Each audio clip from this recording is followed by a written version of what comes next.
I'm getting paid for this, right? Okay, good. Yes, my full name is Oliver Stride. When did I find out that I was an overstrider? Wow. If I'm gonna be honest with you, I was what we call a late bloomer. It's safe to say that I was in denial for a long time. I used to have friends kind of, tease me or poke fun of me during run club about, Matt, why are you running with such a straight knee? Like, why do you keep bringing your leg out in front of you? Bring it back underneath your center of mass. I was like, listen, I know, I'm not that person. That's not me.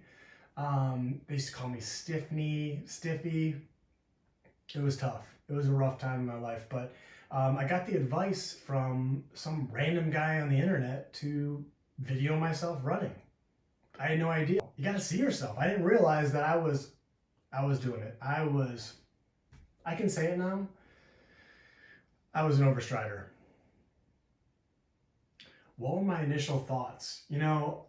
I just didn't take it seriously. I didn't think that I could possibly be overstriding. I've been running for 40 years.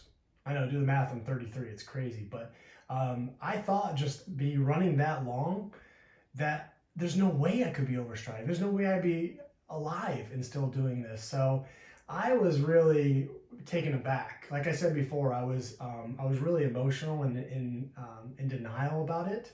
And I always wondered, like, why do my knees hurt all the time? Why are my knees so sore? And why do I feel like I'm working really hard, but not really going that fast forward? So I started to have those, when you kind of find out about something and then you kind of think back to some warning signs.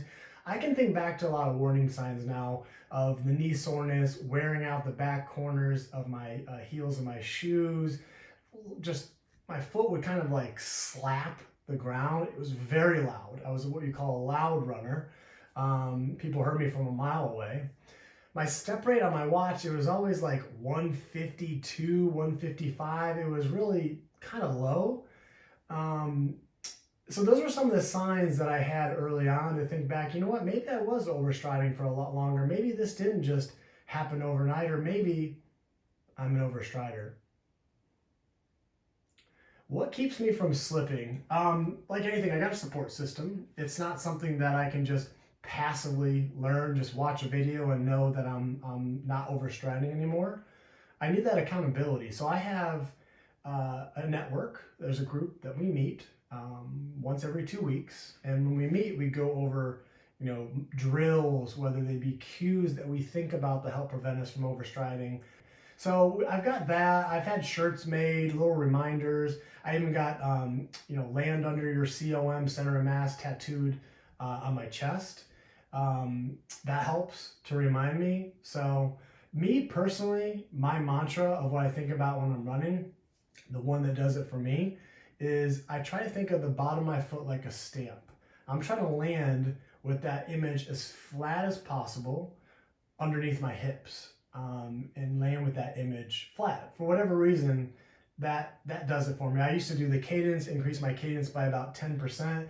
I put the metronome to 175. I tried the music and listening to the fast beat with the music, and I don't have rhythm. I can't dance. I'm the guy at the wedding that just sits in the corner. So I couldn't do the music thing. I know some people can get away with that.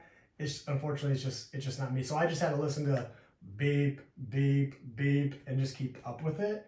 My name is Oliver Stride, and I'm a recovering overstrider.